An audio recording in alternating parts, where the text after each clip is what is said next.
God'll get you for that one. Maude is owned by Shout Factory. God'll Get You for That, Walter is produced for entertainment purposes only. Sponsored in part by Findley's Friendly Appliances.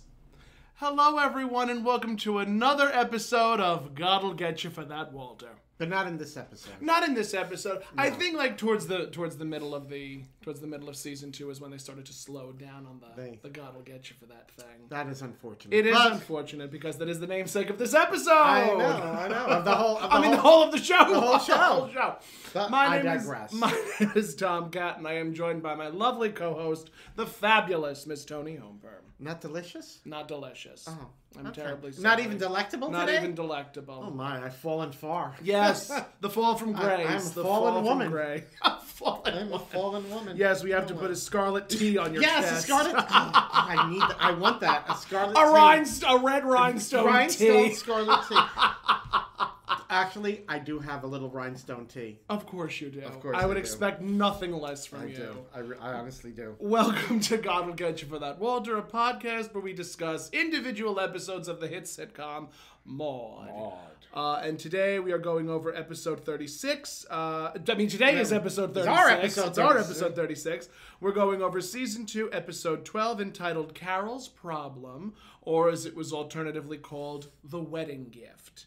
It originally aired December 4th, 1973, with guest stars Chris returning, played by Fred Grandy, and Philip, who had a little bit more dialogue than he's had in recent episodes. Yes. I guess as he was getting older, they felt he could handle more. They felt he could speak.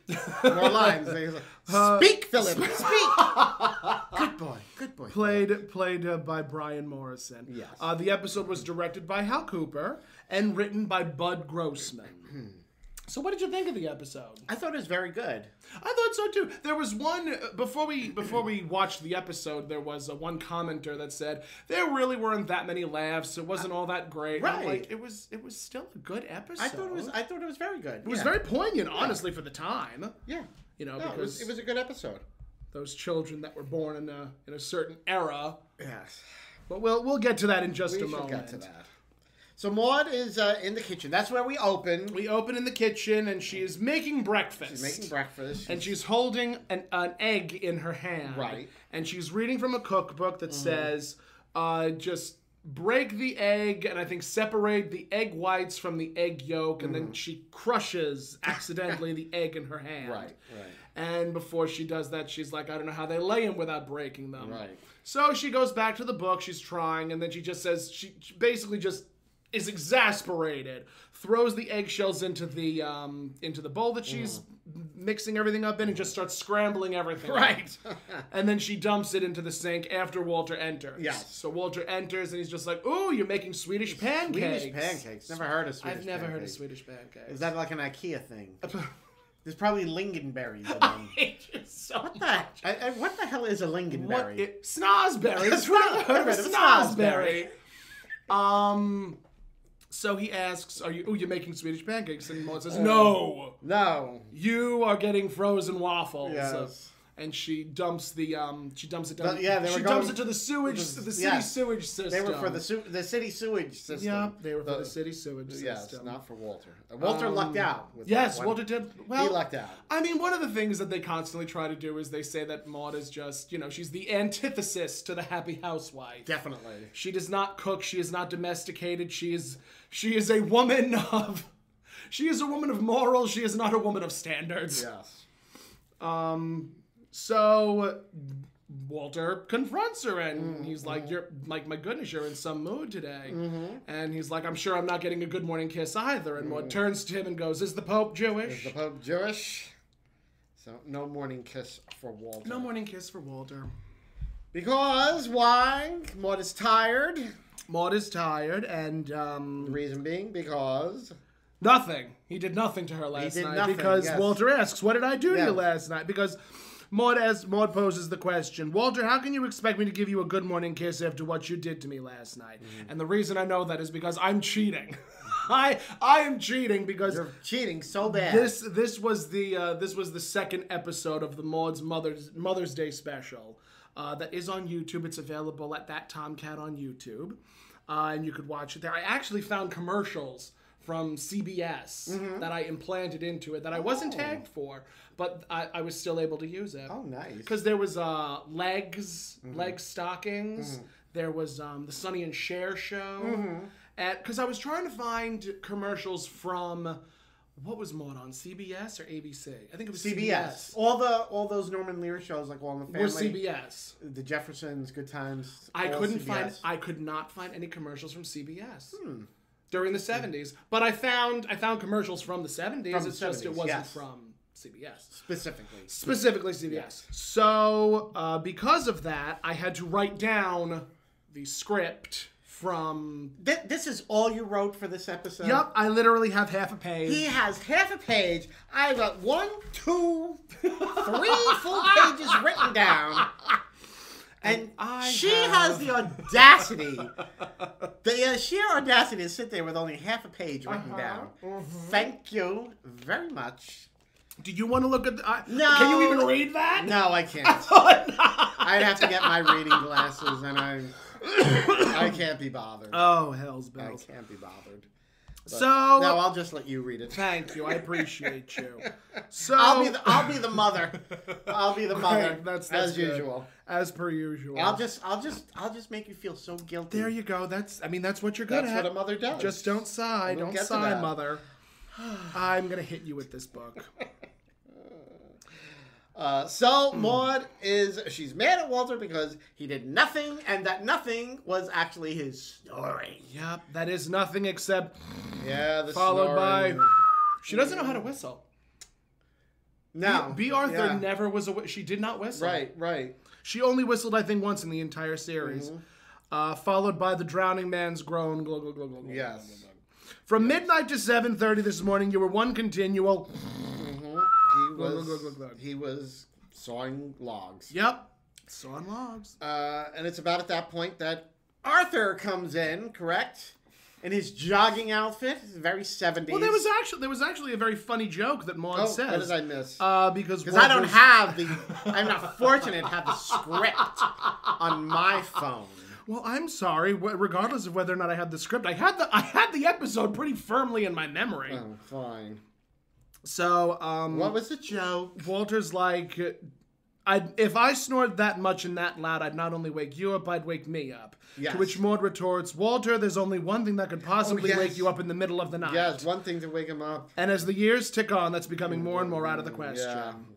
And at that point, Arthur enters singing Good Morning Breakfast Clubbers. I've never heard that song. No, me either. I remember looking it up, and I'm like, what is Good Morning Breakfast Clubbers? I have no idea. Me either. I have no clue. You You have your phone. You could look it up. Good I'm reading the Breakfast script. Clubbers. Good Morning Yes. Breakfast Clubbers. Okay, so I guess there is some use for me. Let's see. I'm going to throw this water bottle at you. Do not throw the water bottle at me. I bought that water bottle with my own hard-earned Just look money. up Good Morning Breakfast Clubbers, damn it. Good morning. Good morning. Good To morning. you. Breakfast. Breakfast image. No, we don't want breakfast image. Clubbers. Oh, good morning, breakfast. Good Morning Clubbers. Breakfast Clubbers. It does actually come up. Don McNeil's Those Breakfast Club. Good Morning Breakfast Clubbers. I guess it's a song. It is. It's a song. Breakfast Club Encyclopedia. Don McNeil's Good Morning Breakfast Clubber brochure for... Don McNeil's Breakfast Club. Here it is on Wikipedia. Is a long-running morning variety show on NBC radio Network, and briefly ABC on television, radio. originating in Chicago. Hosted by Don McNeil. This is on Wikipedia, by the way. The radio program ran from June 23rd, 1933 through December 27th, 1968. McNeil's 35-and-a-half-year run as host remains the longest tenure for an MC of a network entertainment program, surpassing even Johnny Carson and Bob Barker. Wow, that is a wow. That's Huh? Who knew? I didn't. So that's the theme. That's what it is. So Don McNeil's Breakfast Club had the theme song "Good Morning Breakfast Clubbers." Good Morning Breakfast Clubbers. There you go. There you go, Pussycat. You got your answer, Pussycat. Don't press your luck. Thank you. I appreciate you, too. Okay. So Arthur enters and he notices the tension. So Walter's like, we've had better Sunday mornings. And Walter was like waxing philosophical. Not waxing philosophical, just complaining. Yes. Walter was complaining. Yes. That Maude is complaining about his snoring. His snoring. And that's when we get into Agnes. Yeah, every time I've watched this episode, I try to read Maude's lips to find out what is the joke that she says. Because Arthur says, well, you got a point there, Maude. Is it Matt? Nope, that's not it. Oh, that's too bad, Maudie.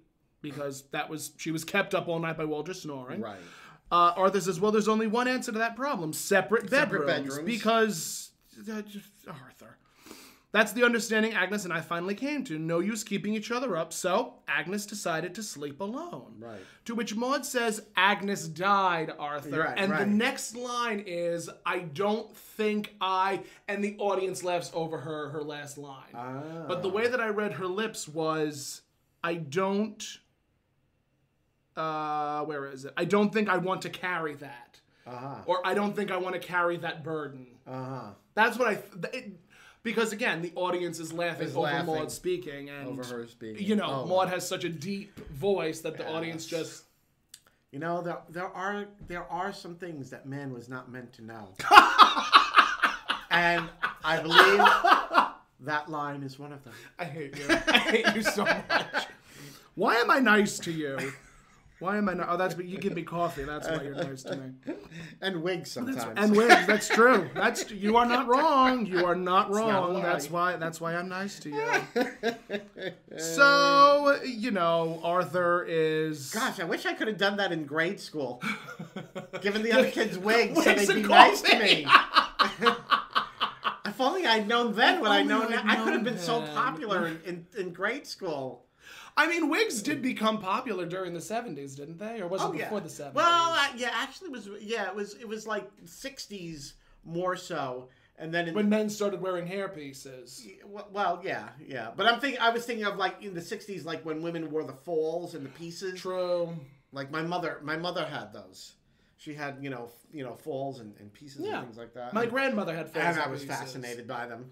I was fascinated by them. You don't know how desperately I wish I could have some of my grandmother's wigs. Because when she would perform, because she was a lounge singer, she would perform in like different bars and bathhouses, and she would have like different wigs. My grandmother was essentially a drag queen, and that's my story, and I'm sticking to it. The apple doesn't fall far from the tree. It sure as hell doesn't. All right. So Agnes was a snorer. Agnes was a snorer. It was a snorer.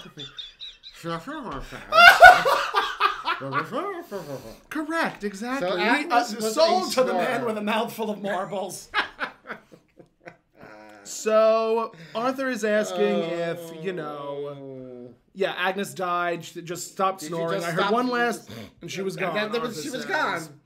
So then Arthur asks about handball. Yes. Arthur asks about handball. What was it about handball? Just, Arthur was asking Walter if he could go. Oh, Arthur was going next door to ask if Walter can play. Yes. Can Walter come out and play? Correct. Yes. And Maude insists that Walter does not go out because Carol's fiance is down for the weekend. Chris is down. And they had a big surprise for both of them. Both of them, yes. And Walter is just not on board with any of what Maude was doing. Right. And Arthur guesses the surprise. Yes, Arthur guesses the surprise. He's like, you found them a house. Yep. Yes, and Maude was like, isn't he brilliant? Isn't he brilliant? No, we really need brains like yours in Washington. Yeah. On second thought, we already have. They already have like them. yours Yes. in Washington.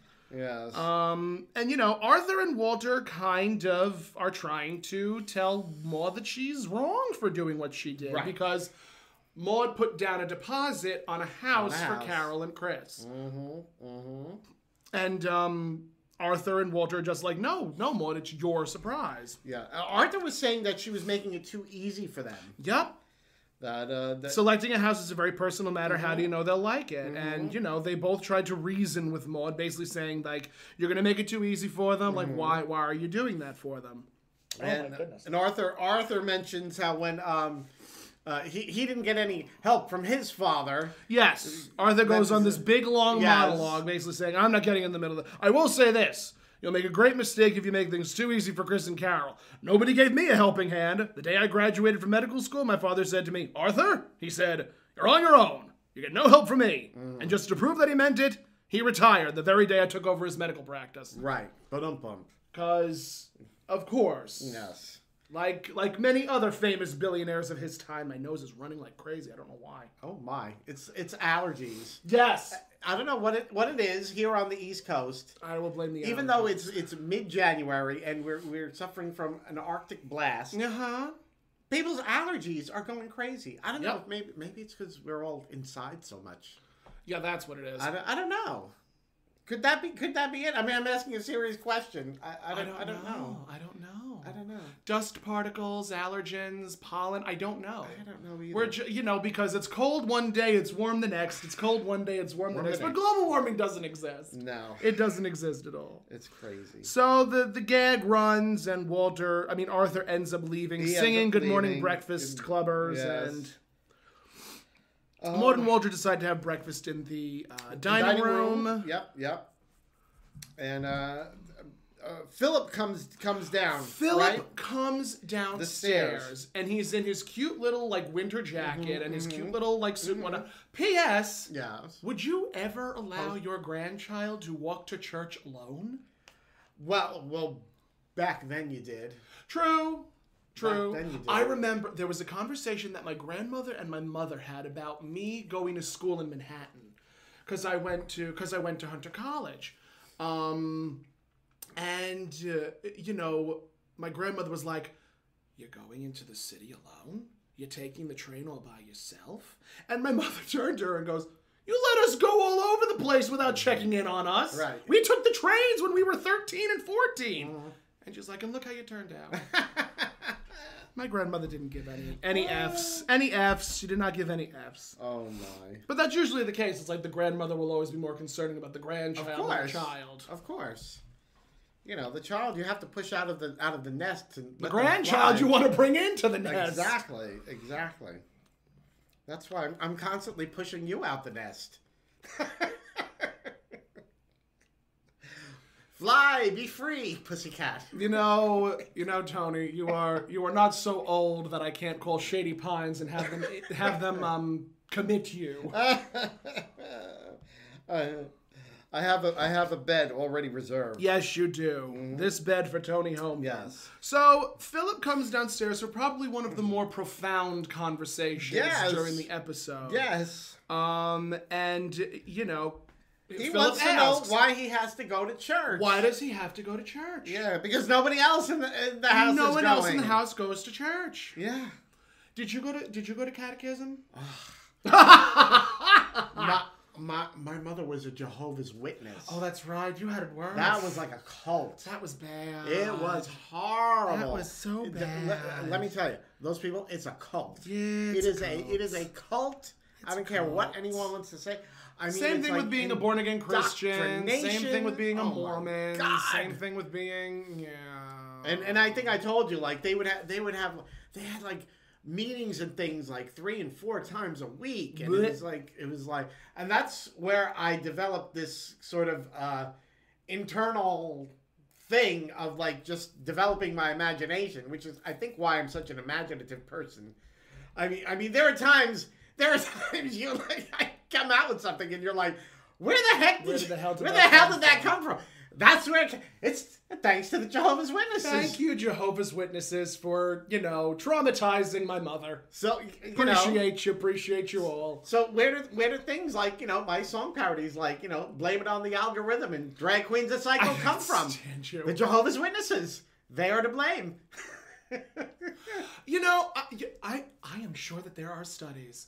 There are studies out there that say a person that is traumatized by a religious sect are often the most creative and the most kinky. Okay. I agree with that. There has to be scientific proof that there is a correlation between the two. I'm sure it is. There has to be. There absolutely has to be. Do you know how often I am scrolling through certain websites and I will see Mormon stuff? Oh gosh, yeah. Just yes. It is a thing. It is unfortunate how much a thing it is. Especially that one where they make the jewelry and they grind the gemstones, right? That one? God will get you. God will get you for that. He did. I mean, he did. He has. He has. So we're boiling this episode down to the fact that Jehovah's Witnesses made me a drag queen.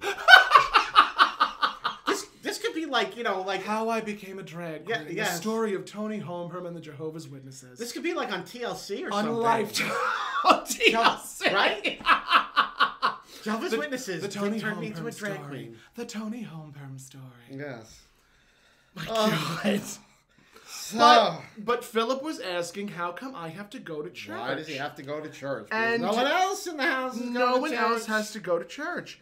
And, he's asking Maude, and Maude's like, I think that's a question for your grandfather. So he has to ask Walter. So he asks Walter, and Walter's like, well, people go to church. He tells him religion's a funny thing. Religion's a funny thing, Philip. Yeah. Unfortunately, I did not have this bit of dialogue in the script. He tells them that they don't go because they're older. Yes, because they're older. And he says, Philip turns back and says, well, there are old people that go there. What are they doing? There's old people in the pews. There's the older people in the pews. Old people in the pews. And Walter mentions something to the fact, like, the old people are there to sing with the people in the chorus. And no. At that point, Walter tells him, I think that's a question for your grandmother. So then Maude has to tell him they're family of the choir, and they're forced to go and listen. They're forced to go and listen to the people. I can definitely relate to the forced to go. I mean, I would listen. When I was younger, I would sing. I would sing in the chorus. I would sing. Not that I would sing every Sunday, but that, we would go. I would go to catechism, and this was at St. Dominic's in Brooklyn. And I think it would be every Tuesday or Wednesday. We would go. It would be me and my brother, and No, it was just me and my brother. We'd be dropped off at catechism. We would do what we would have to do. We would learn. We would sing. We would do all of these things. And then Sunday, we would put on suit jackets and dress pants, and we would go to church. And it was a social gathering. It was a social gathering. And it's just... Were there hors d'oeuvres? There were hors d'oeuvres sometimes. Yeah, there were. How nice. Cocktail franks. It was a lot of Italians. It was a lot of Italians in this specific denomination. So there was always some type of food. There was, we would go up to mass.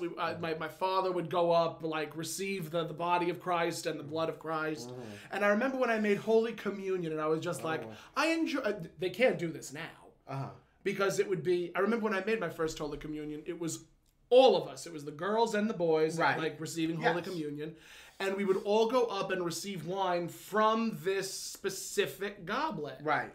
And, everybody's lips would touch that goblet. Yes. Can't do that now. What do they do? Do you know? I'm I don't know what they do. I mean, I would understand, with the wafers can be individual. Wafers can be individual. I'm curious how they do the wine. I have no idea. And they can't give the kids the wine, I think honestly, right? no, we were given wine. I remember explicitly that it was wine. It was a little tiny sip of red wine. Yes, because it was for religious purposes. But what do they do today? I'm curious. I would imagine it's the same thing. It's just they can't. I think they probably stopped because of COVID. Well, yeah, of course they had. They had to. I think they genuinely had to stop because of COVID. But yeah, when I made confirmation, when I was confirmed, it was the same thing. We would go, we would accept the blood and body of Christ, and then we'd go on our merry way. But the catechism, I remember I went on a retreat. I went on a retreat, and we were asked, what are you going to do in the name of God after you are confirmed? And I'm like, well, I'm going to That's a lot to put on. And you were how old? I think I was 14 or 15 at the time. You were kind of older. I was older because I was supposed to make confirmation and then we moved. I think I was supposed to make confirmation and then we moved. Or I took a year off or 2 years. I don't know. Because they're usually quite a bit younger than that. Communion I made when I was 10. Confirmation I was supposed to make when I was, I think, 13 or 14. but I think we held off a year because I think I just said, I don't want to do this anymore. Oh, okay. But I think my family, I think they forced me to. They forced me to be confirmed and whatnot. P.S. My father doesn't have a middle name. The only parent. I don't have a middle name. Isn't that weird? No. I was always told that you were baptized and you were given a middle name. Mm-hmm. My father was baptized. Hilariously enough, my father was named after Mario Lanza. Because that's my father's name. My father's name is Mario. And he never had a middle name. He was never given a middle name. But me and my brother were. And so was my sister. And so was my mother. Yeah. Interesting.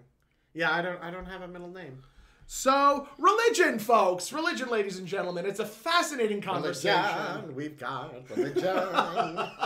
Give me that old-time religion. Give me that old-time religion. We are going to hell in a handbasket. We're going to hell in a handbasket. So, let me tell you right now. Maude is trying to convince Philip that, he needs to go to church. She says, Philip, I'm going to level with you.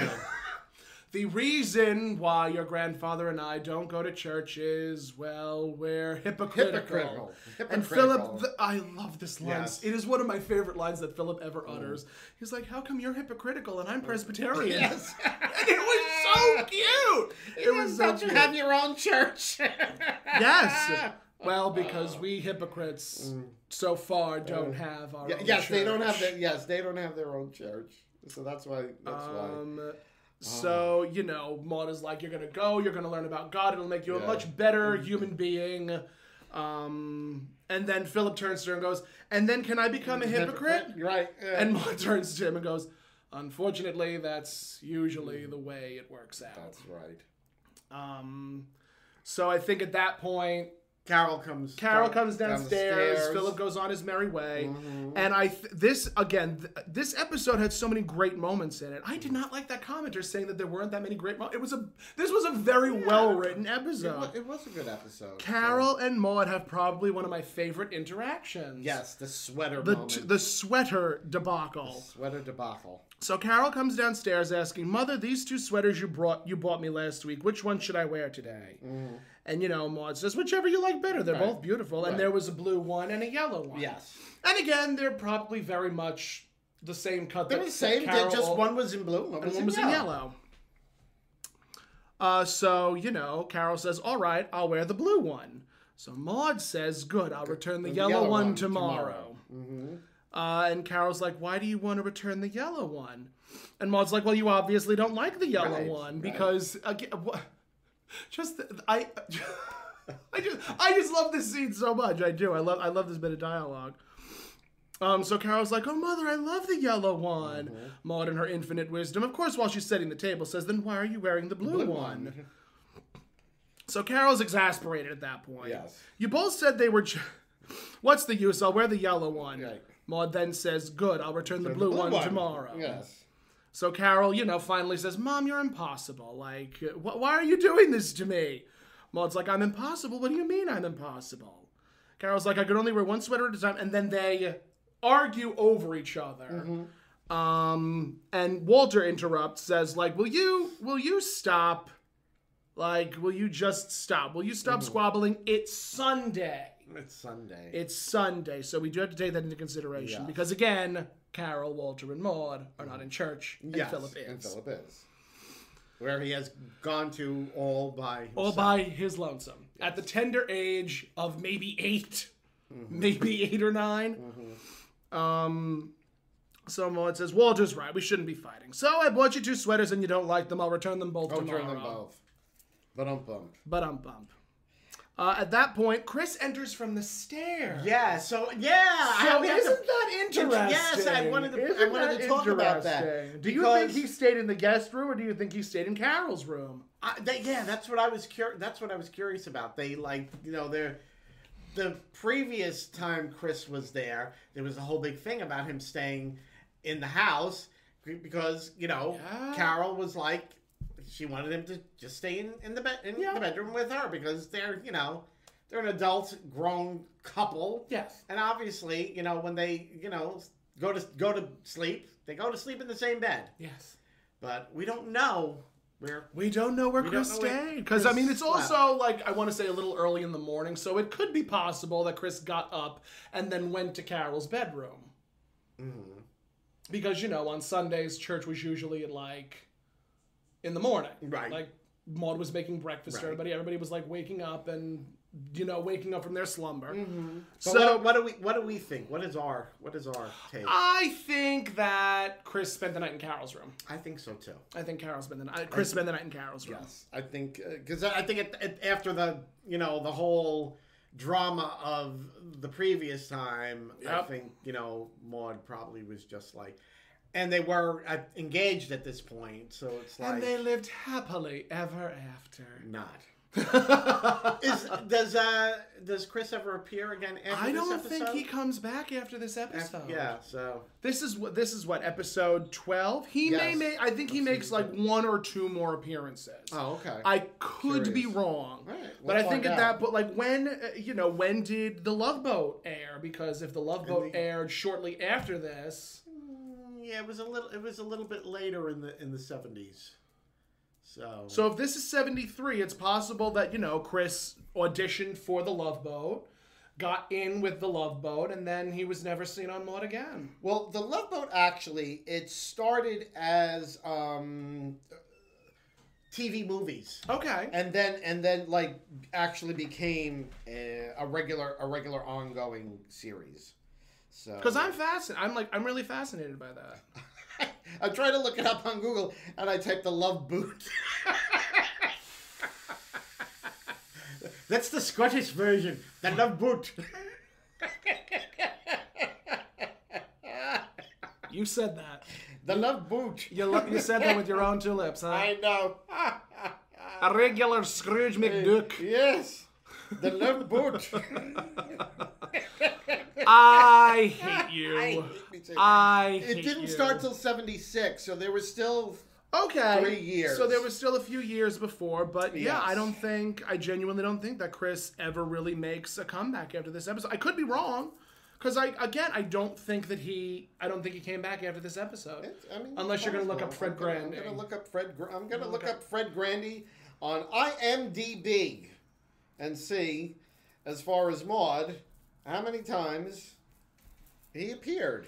All filmography. Wow, you are just swallowing those marbles, friend. I tell you, I don't know. You are just swallowing those marbles. I don't know what it is. Come on. 75. We're going back in time.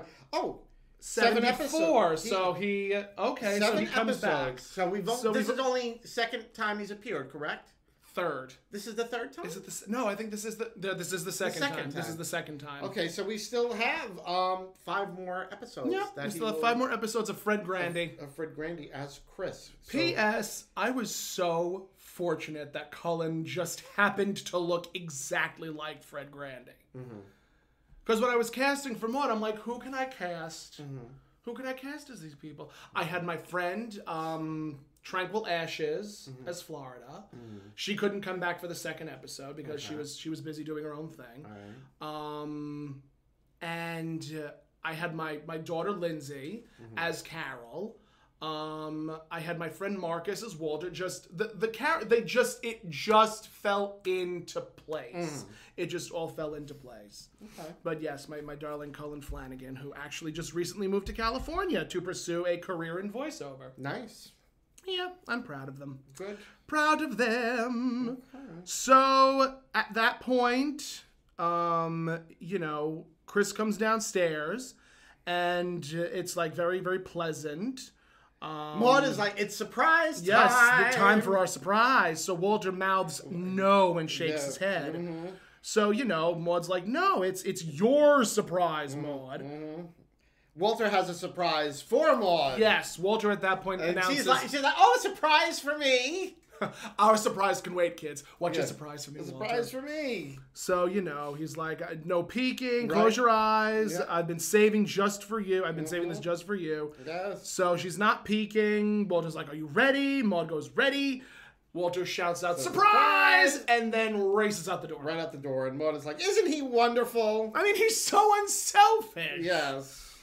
Yes. So, Maude's like, come sit down, sit down. Chris Now, is intrigued. It's interesting to me because, to sort of bypass this bit of dialogue for a little bit, your parent spends their hard-earned money to put a down payment on a house for you. Not an apartment, a house. In 1973, I understand Carol and Chris's resolve. Like, they want to be their own people. They want to be their own individual couple. They want to do their own thing. I get that. In 2022, if your parent bought you or put a down payment on a house for you, how would you react? I would be ecstatic. I would say, God bless you. Yeah. I would just be kissing the ground my parents walked on, because that is such a big deal. It is such a big deal. Especially here on Long Island. Especially here on the East Coast in Long Island, because Long Island is so expensive and so overpriced. So overpriced. It is so disastrous. Yeah. It is so disastrous. My parents bought their first house around the time of this episode. And I remember, I believe the house was like $30,000. Yeah. A $30,000 house in Tuckahoe, New York, mind you. In Tuckahoe, New York, in Westchester County, probably one of the more expensive neighborhoods. Your parents, and, again, we'll get to this. We're going to cut out a little bit I want to cut out a little bit of the dialogue, because the long and the short is, Maude put a down payment on this house for Chris and Carol, and it's a steal, Yes. 2 baths, 3 bedrooms, and she sang it. Yeah. 2 baths, 3 bedrooms for $38,000. $38,000. That today. That's what an economy car is today. Yep. That's what a used car costs. It's $38,000. That's what a good used car costs. Yeah. $38,000. But people are still expected to survive on minimum wage. Please. I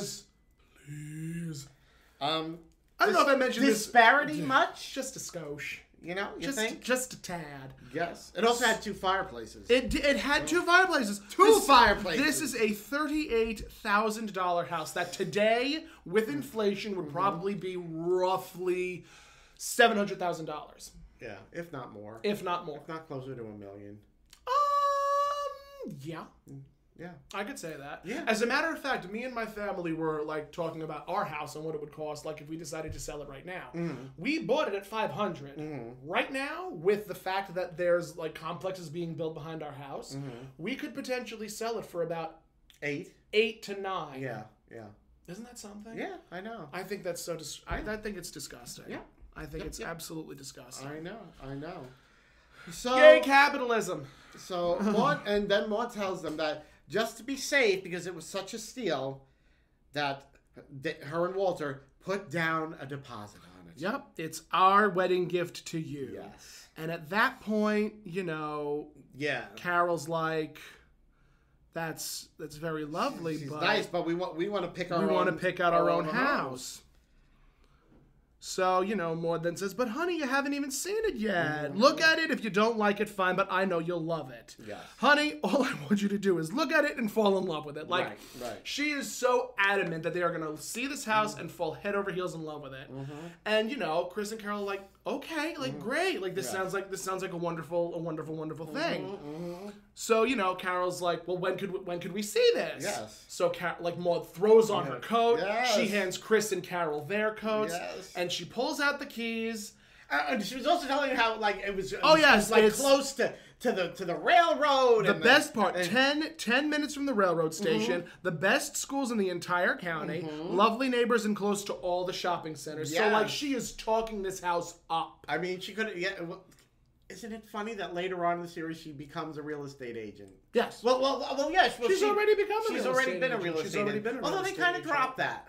Did they ever get back to it? Yes. Yes, they do. Get back As a matter of fact, I think one of the following episodes, either in season 2 or season 3, is called Maude the Boss, where she becomes the manager of one, two, three. I think 3 or 4 men in a real estate office. One of her employees that works for her is Herb Edelman. Oh, okay. Who played Stan in The Golden Girls. Oh, yes. So that was their first, I think that was one of their first meetings was in Maude. Interesting. Yeah, he plays, I forget the name of the character, but he plays this sort of foil to Maude. Because, you know, like, Maude is like, I'm going to be the owner, I'm making $7,000, I think, a month or a year, whatever it was very cheap. Yeah. She was not getting paid a lot. Right. And then, you know, we find out that Herb's character was passed over for Maude, but Herb's character was going to be making $9,000. So there's wage disparity. So we haven't gotten there yet, but yes, it is still very much a focal point where Maude is a real estate agent. Okay, very good. So Maude is talking up the house as if she were a real estate agent, which she is. And she opens the door and says, it's that white one right across the street. White one right across the street. Now, again, your parents spend this money on you. Your parents put the down payment on the house for you. It is right across the street. Are you still taking it? I thought that would have been great for Carol. I think that would have been beautiful for Carol. Because, you know... You still have a babysitter right across the street. You know, it's like, you know, and especially they were going to be newlyweds. It's like, oh, Philip, why don't you go over to see Grandma and Grandpa for a while, you know? And there was actually an episode in the 6th season where Philip was played by an entirely different actor, and Carol was dating somebody at the time. And, you know, this Carol and her boyfriend were, like, planning a romantic getaway. But they were like, just tell Philip that we're going on a business trip. And Philip surmises that they're going up just to get it on and do their thing. Right. But that's much later. Much later. We're going to get to that very, very, not soon. Down the road. Down the road. All right. So that is when we cut to commercial. That's the commercial. That is when we cut to commercial. So Maude is like dangling the keys, saying, "Look at those faces. Yes. Look at here are the keys to paradise. Keys to paradise. Paradise by the dashboard light." Oh, what a great song! I know. I love that. What a quality song. So you know, Maude is looking at Chris and Carol, and they just both look very upset, stunned, very upset, and very displeased. And Maude's just like, look at those faces. You know, I was so worried because I bought it on a crazy impulse. You bought it on an impulse. We know about impulsivity in this house. Yeah. But the lesson. But can you imagine being able to buy a house on impulse? For $38,000? I wish. I know. I wish. Yeah. So. And, do you know that Maude says, do you know that I was actually terrified that you might be so narrow-minded to say, Mother, I don't want to live across the street from you? Yes. And Carol's like, Mother, I don't want to live across the street from you. Yeah, actually, Chris is the one who tells her she doesn't want to live across the street from you. Yes. He did say that. He did. And Maude's like trying to like talk the place up. She's like, I haven't told her yet about the rumpus room in the basement. God. Honey, the present owners have agreed to leave the moose hanging over the bar. Oh, the moose. Yes, you gotta have the moose. Because, I mean, who doesn't want moose antlers in their home? Of course. Ken, when did that start? When did that become a thing? Oh, I don't know. Probably like... Do you think that animal pelts and animal furs were just a sign of status? I think that probably started in like, you know, the 20s. You know, that era?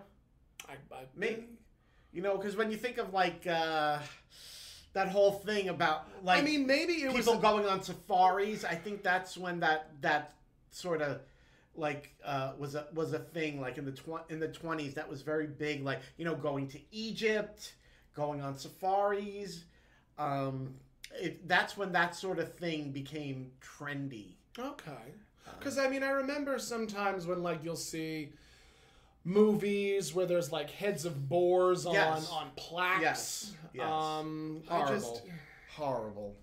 I think it's disgusting. Yeah, it's not... I think it's tacky. Horrible. It's tacky. It's real tacky. You know, I have to say, I try more and more and more... I am not a vegan or a vegetarian by any means. Mm-hmm. But... As I've gotten older, I do try to eat less meat.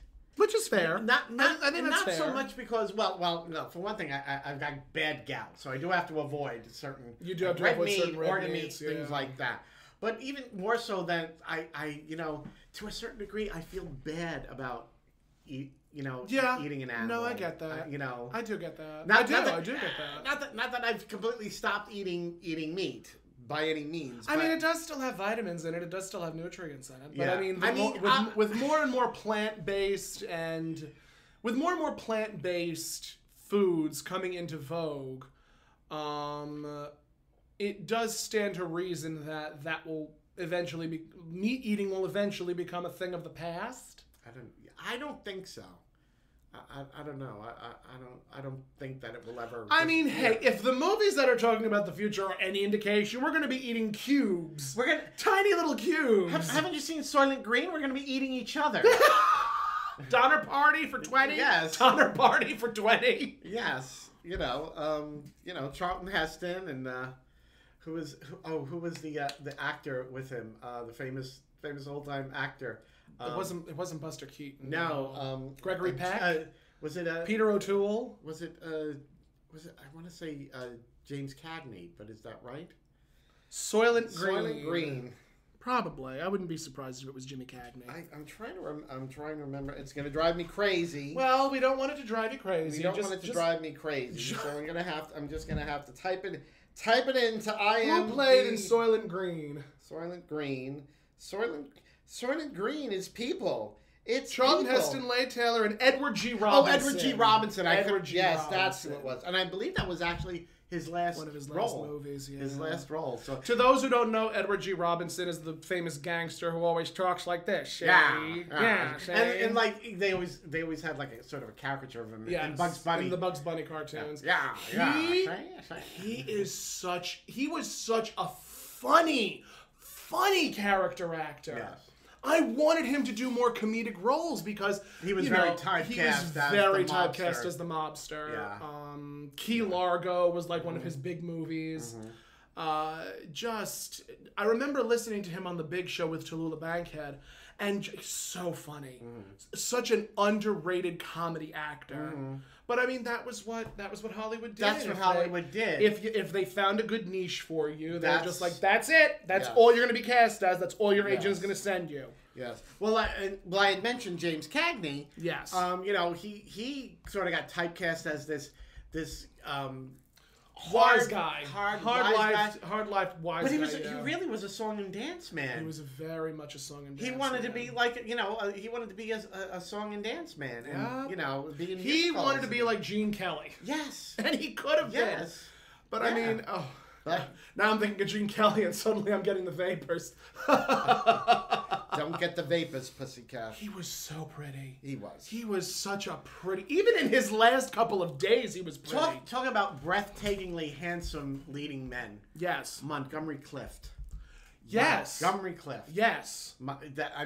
I wish he made more movies. Yes. Well, you know what happened to him? He was in a very bad car accident that scarred his face. Yeah, and it was actually, and he was very good friends with Elizabeth Taylor.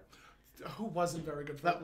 Which gay actor wasn't good friends with Elizabeth Taylor? Yes. She was the hag of hags. She was. She was the hag. She loved the game. She loved the gay man. The gay man. And Montgomery Clift was one of very much a friend of Dorothy. Yes. Very much a friend of Dorothy. But you look at those pictures of him from his heyday. Youth. I mean, it's the same thing with Ian McKellen. Like we all know Ian McKellen is like Magneto and Gandalf, but you see him in his heyday, and he is very pretty. He was a very pretty man. I know. Not that he's not attractive now. It's just well, we all. Yeah, well, the flower of youth. I remember there was a story about Ian McKellen where I think he was at Pride. And he wanted to, just because you're old doesn't mean you're dead. Right. And I think he was either contacting one of his friends to like try and set him up with somebody. And it was just this, I forget who it was that like ended up spending time with Ian McKellen. But I need to find that story. Find that story. Because it tickled the ever-loving snot out of me. Find that story. Because again, like you think of Ian McKellen as this sort of blaze of glory and like just this beautiful, beautiful actor. You don't expect them to be such a hoe. No. You don't. Not like us. But yes, because we're very chaste. Yes. We're good Christian Presbyterian women. Good Presbyterian women. Yes, who have grown up to be hypocrites. Still one of my favorite bits in the episode. Yes. Still one of my favorite bits of the episode. So Carol, I believe she wants Maude to move the house to another state. And that comes out. Maude puts on this sad puss. She's frowning, and like Chris is like, "Why are you being so hard on your mother?" Like, and she says, "You haven't lived with her for 28 years." And Maude's like taken aback by that. So Carol's like, "Look, I love you, but Chris and I would like to live our own lives." And she's screaming. So Walter enters and he's like, "Gee, Carol, you sound just like your mother." And Carol's like, "That's a rotten thing to say." So Carol's like, "Look, I don't want to be thought of as a younger version of you. I have got to be me. I gotta be me. I've gotta be me." See which Maude says. And Maude says, "You sound just like Sammy Davis Jr." Of course, whenever I think of Sammy Davis Jr., I think of the Candyman. See, I just think it was Glass Eye. I think it was Glass Eye. Oh, well, yeah, there was that. I do. I think it was Glass Eye. There was take a sunrise. There was a funny bit that Mario Cantone did where he was like on this kid show years ago, and he would like there was an actor on the show, and it was like find Sammy Davis Jr.'s eye in the pie. It was really, really bizarre. Really, really bizarre. Oh. So Maude's like, you'd have to get two good eyes. You would have to take Sammy Davis Jr. and what's her name? Now her name just went out of my Sandy Duncan. Sandy Duncan. If you take Sandy Duncan and Sammy Davis Jr. and put them together, you could get two working set, eyes. One set of good eyes. Yes. Actually, that was always a rumor that Sandy Duncan had a glass eye, but she doesn't. She is like legally blind in one eye. And like she said, like there were times when she'd be filming because if she was getting really tired, the eye would sort of like droop out of the like sort of veer, and they'd have to like point it out to her. Oh, caffeine's a hell of a drug, kids. Yeah, she had the Sandy Duncan show back in the 70s. Yes, and what happened was they discovered like she had a tumor, and that's what caused the blindness. Oh, she had like a brain tumor. Yes. And I think they had to like stop the show. Of course, they had to stop the show. But then of course, years later, when Valerie Harper was doing the show Valerie, her show Valerie, and then she had the big dispute, and like she basically got fired off her own show. They like just wrote her off and put Sandy Duncan in.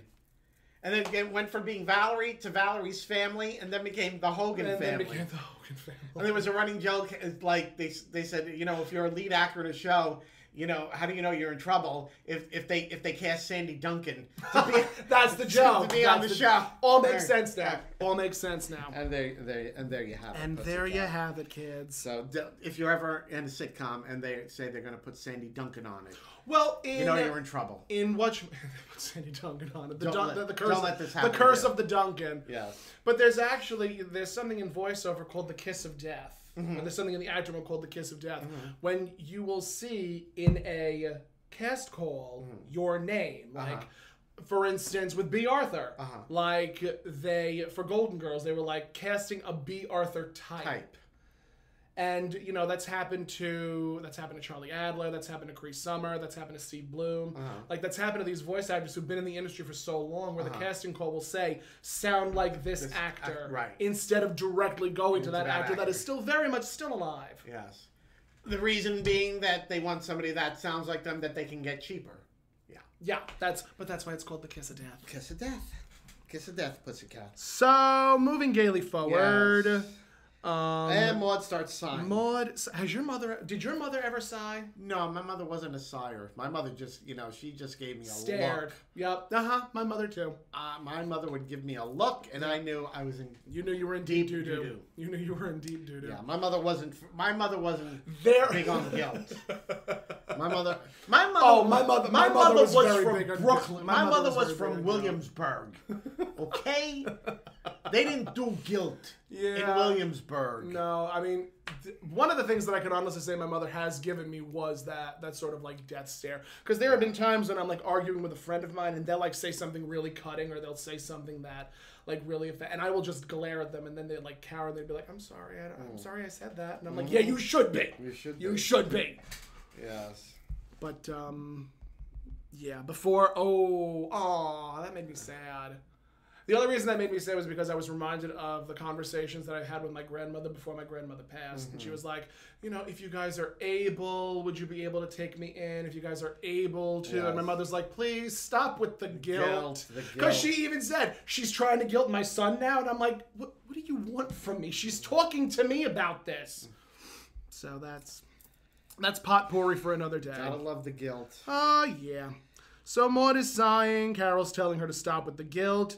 And Maude says, like, do you hear that, Walter? Chris?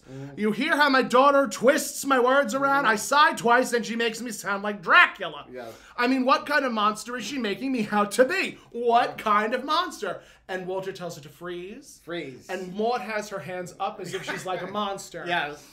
Walter says, turn towards the mirror. And, Walter's like, now turn towards the mirror. That's what kind of monster. A well-meaning mother. In short, a meddler monster. A meddler monster. Yeah. So Maude relents and she goes, oh, thank you, Walter. Through your wisdom, you've made me see what I really am. A short pause. And then Maude screams, unhappily married!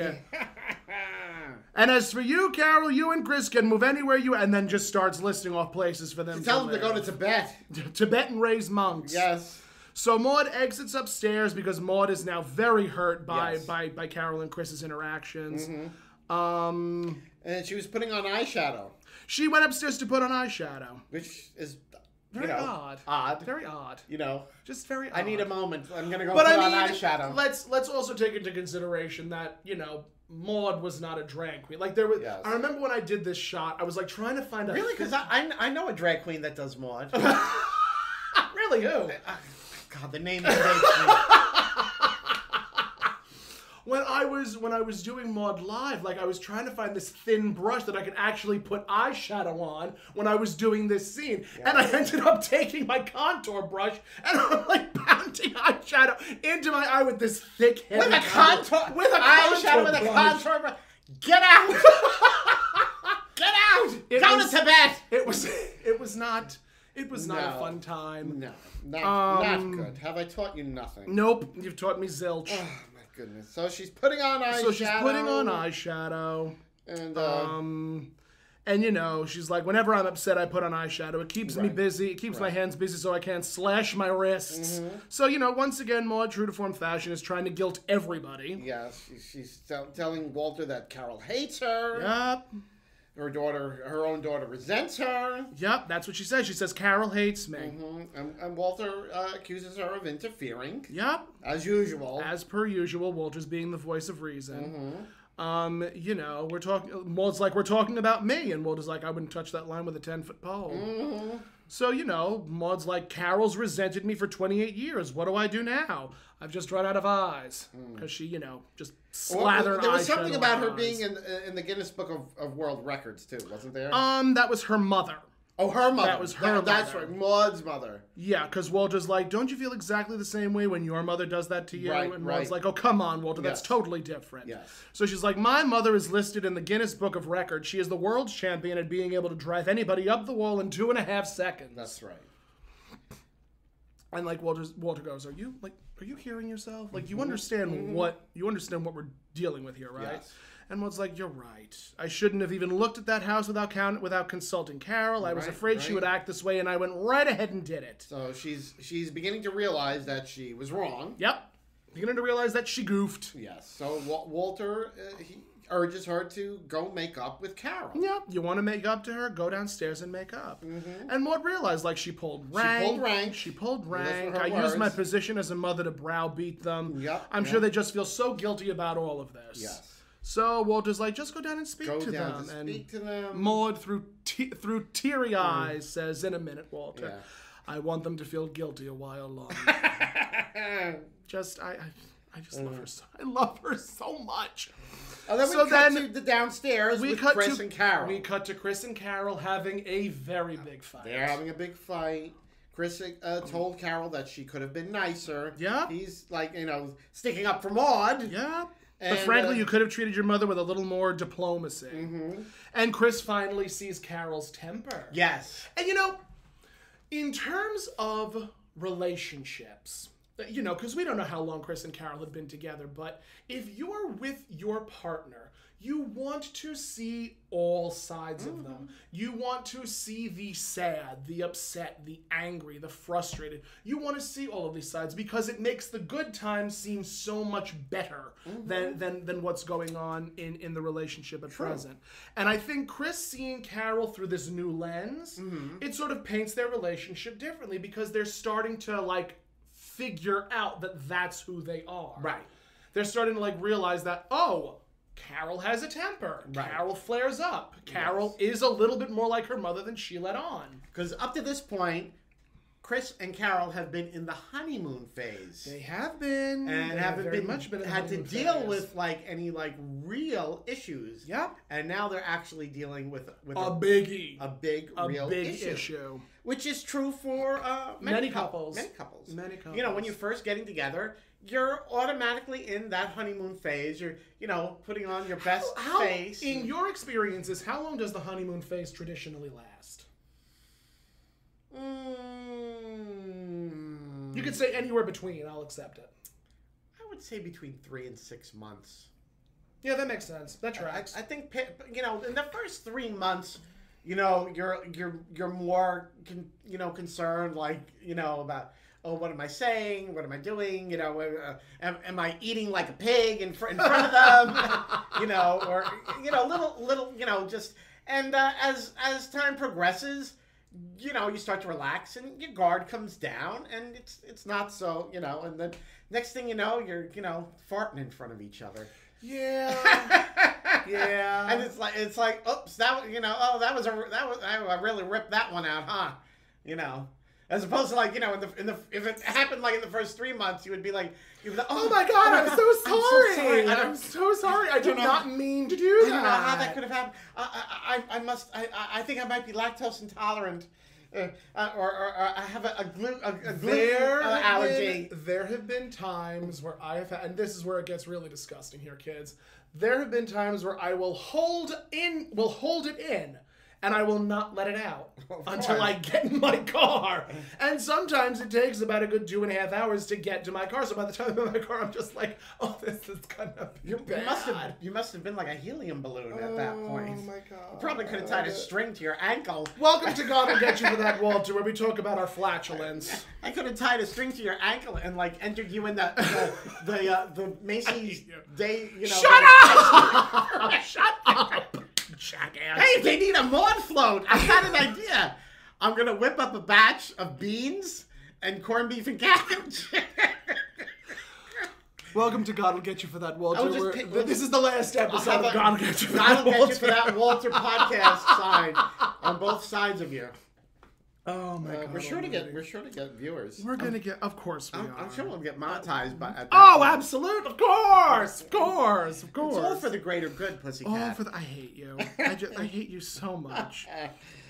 So, Chris and Carol are having their argument. Like, Chris is on Maude's side. Like, you should have been nicer. Carol accuses Chris of being soft on mothers. Yep. Like, what is so sacred about... in general. Yes, because, Carol's like, Chris goes, I never said she was a saint. Carol's like, not so loud, you'll ruin Maude's day. Like, what your trouble is? You're soft on mothers. And Carol's like, well, what about your mother? Chris is like, I'd rather not discuss that. He was very quiet. I'd rather not discuss that. And Carol says, I've met her. I don't blame you. I've met her. I don't blame you. Which, very cutting. A very cutting line. Yes. So Chris is like, good, why don't I just go back up to Boston? We'll forget the whole weekend and I'll call you Monday. Yeah. So they're on the verge of taking a break.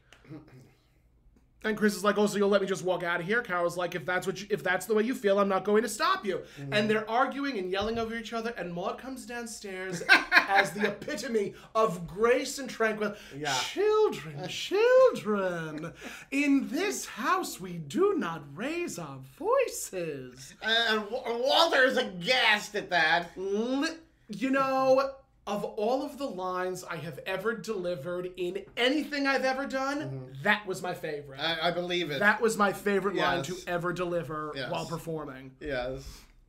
So, of course, like, Mother, Chris and I have a personal problem. If you don't mind, I'd prefer it if you butt out. Like, then Chris says, Carol, don't yell at your mother like that. The least you could do is let the woman talk. Right. And more... And at this point, she's apologized, and she told them to forget about the house. Yep. Hold on.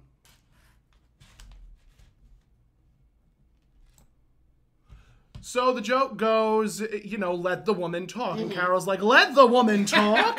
The most ridiculous thing I've heard in 28 years is someone pleading to let this woman talk. Let her talk. The first time I heard that joke, I nearly peed myself. Yes. Because I'm like, yes. Why are we letting this woman talk? This woman has been talking since the show opened. Yeah. And then she says, and to think I was willing to live across the street from you. That, of course, was Maude saying that to Carol, because Maude is now bereft. So Carol's like, Mother, you are driving me crazy. Chris calls out to her, Carol, and Carol turns to Chris and goes, and so are you. Yeah.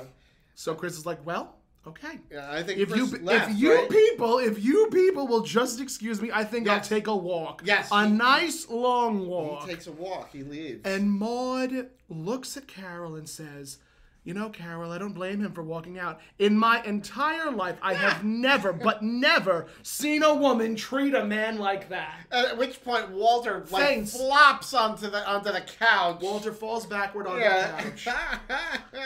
And you know, Maude's like, Walter, are you trying to tell me something? So Walter's like, Maude, first you try to control where they live. Then you try to butt into their personal arguments. Sweetheart, you have to learn to leave them alone. So it's always nice when Walter and Carol are trying to be like the moral center of the episode, because Maude is usually just not. She is forever all over the place. Yes. So, you know, Maude, of course, cutting as always. Yeah. That's lovely, Walter. That's really beautiful. Really beautiful. If it were turned around the other way, it would have come straight from the horse's mouth. Yes. Basically saying, thank you, Walter, for talking out of your ass again. Again, yes.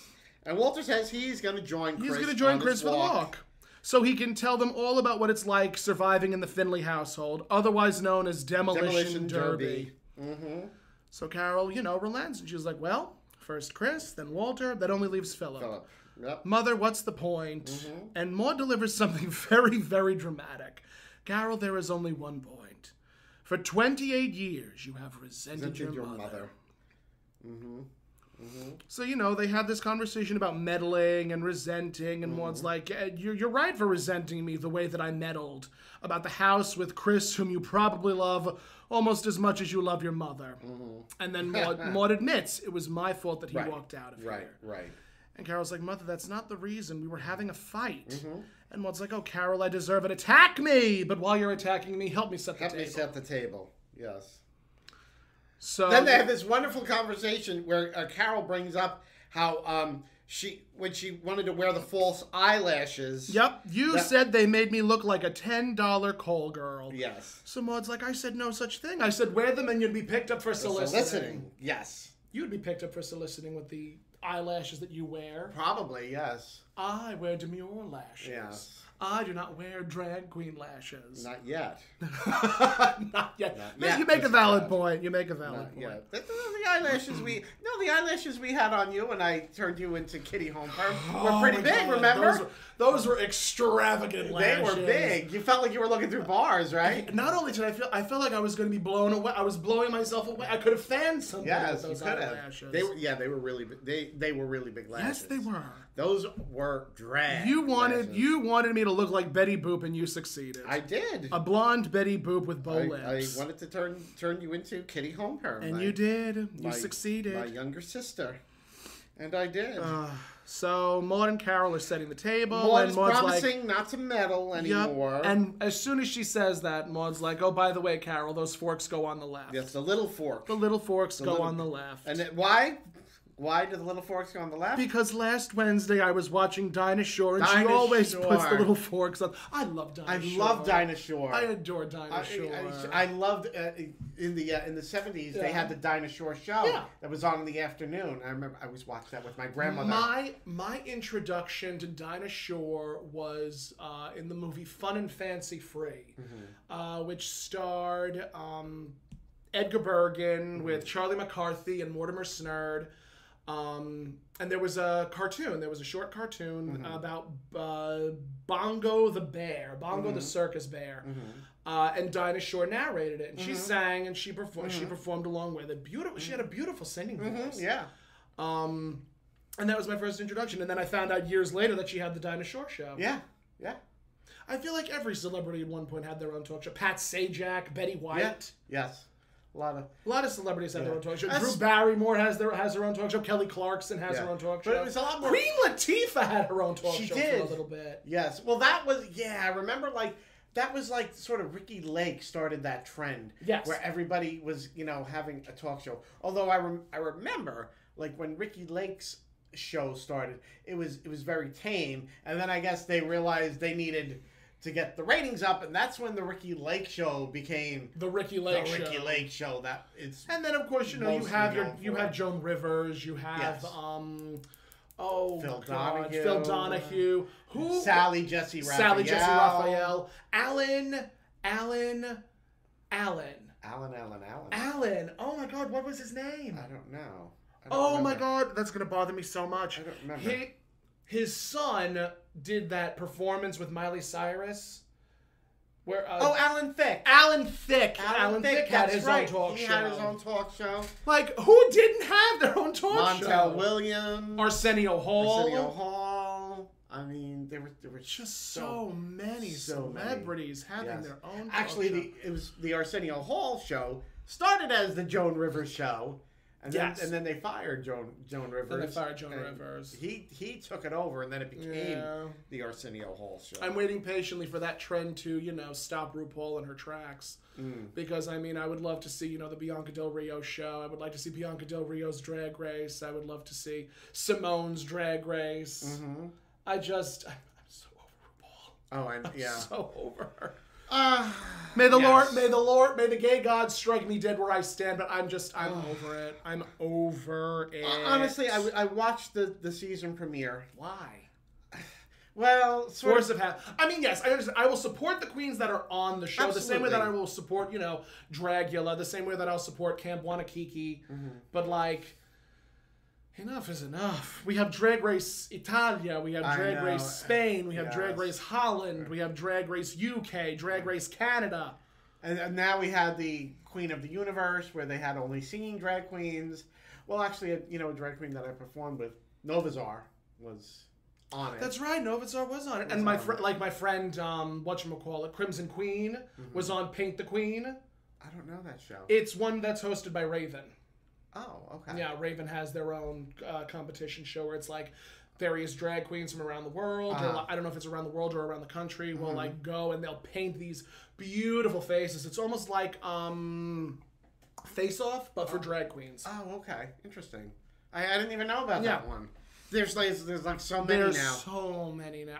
Granted, yes, I will always thank RuPaul for her contributions to the drag world, but at the same time, girl, slow down. But the thing is, watching the premiere, and as being a drag queen, I sort of feel like you need to watch it just to be relevant and keep up with what's going on. I don't like being relevant. I will watch all of the old things. Of course you will. I will watch all of the old things. But I sort of feel like, these girls come on, and I sort of feel like they're just like, a different version of a previous queen from another season. I mean, I hate.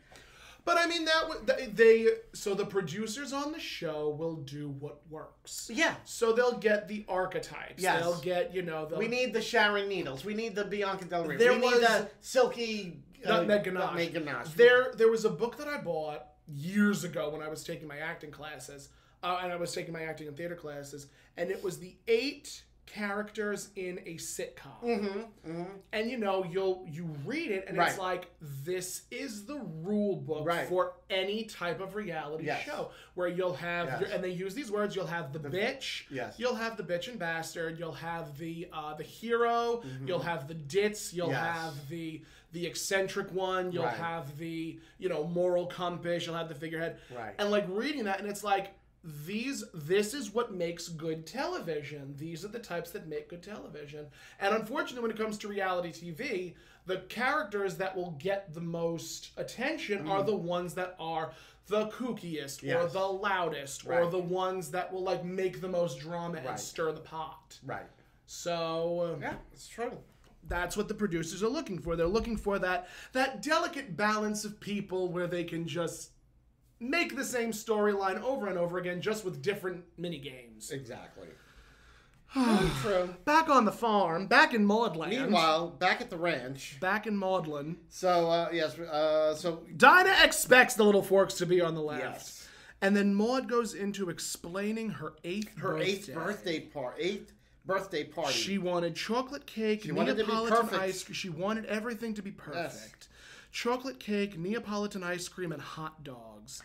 And I remember, I know exactly what she's talking about, because I remember like parties where they would have these individual squares of Neapolitan ice cream. Now, you've probably seen them, right? And I remember like parties where you'd have a piece of cake and you had that like... You had the Neapolitan ice cream. Neapolitan ice that cream. I think stopped shortly after the 90s. Yeah. Because I remember parties years ago when we would have that. We'd have a piece of cake and the Neapolitan ice cream.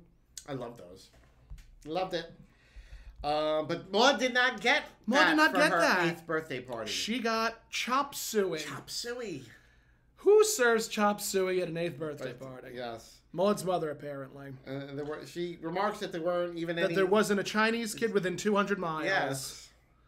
Little cringy. Yes. A little bit of a cringy line. I actually changed it. Oh, did you? I changed that line when we did What Maude did you Live. change it to? I changed it to bratwurst. Bratwurst. I said bratwurst for an 8th birthday party, and there wasn't a German kid for 200 miles. Oh, okay. Yeah. I changed that line. Because we agreed. Like, we were in the throngs of rehearsal, and like... I think it was Lindsay who was my Carol. She's like, can we potentially like go over that line? It seems a little crass. And I was like, something, you're right. Like let's just change that, because again, like we're taking a script, because one of the things that I love to do, one of the things that I've always wanted to do is take a famous script and rework it to a 2022 through a 2022 lens. Right. I've wanted to do that with several Mae West shows. And yeah, that was what we did. We ended up changing that line. We also changed the last line in my script. I also had to cut out the scenes with Philip, because there was no way that I could get a kid on. I didn't have Philip. You didn't have a Philip. I didn't have a Philip. You didn't have a Philip. So, Carol's like, you're going to make me cry. Maude goes, it serves you right. Yes. Children resent and mothers interfere. Right. Yep. And then Carol says, I know, and they embrace. Yes. And she says that, she tells Maude that she's going to drive... back up. I think I'll drive to Boston with Chris, and Maude says that's a great idea. So Carol's like, I better pack so we can get an early start and beat the traffic on the throughway. Wars are fought in my house about which routes to take. Oh, really? What direction is best? How to avoid this person? How to avoid this traffic? How to avoid that traffic? Wars. I'm saying, Tony, wars are fought in my house about directions and traffic and cars. I believe it. 100%. So Maude says, you're not going on the throughway. Yes. And Carol's like, Mother, you're meddling. Yep. Maude says, Carol, you're interrupting. And she's like, now look, you take the Boston Post Road as far as Stamford, then get off there, turn north. And Carol's like, fine, I'll listen to you. Yes. Now, this line I changed because I wanted to end it on a happy note. Okay. Maude's last line is, oh, and Carol, honey, don't slouch. Yes. Like, I didn't want that line because it's a very cutting line. And again, it just it further proves that Maude isn't a good mother. Right. So I said, "Oh, and Carol, honey, thank you." Oh. And that was the end. Okay. And you know, that was the bit. Yeah. So, you know, Carol holds her head. Right. Maude examines her nails and fade to black. But Maude also started singing Good Morning Breakfast Clubbers in the episode. Yes. And the orange wrappers that she was like folding and putting on the table for I guess either breakfast or just lunch at that point. I thought they were napkins. Orange napkins. Orange. Yeah. They probably were orange napkins. Okay.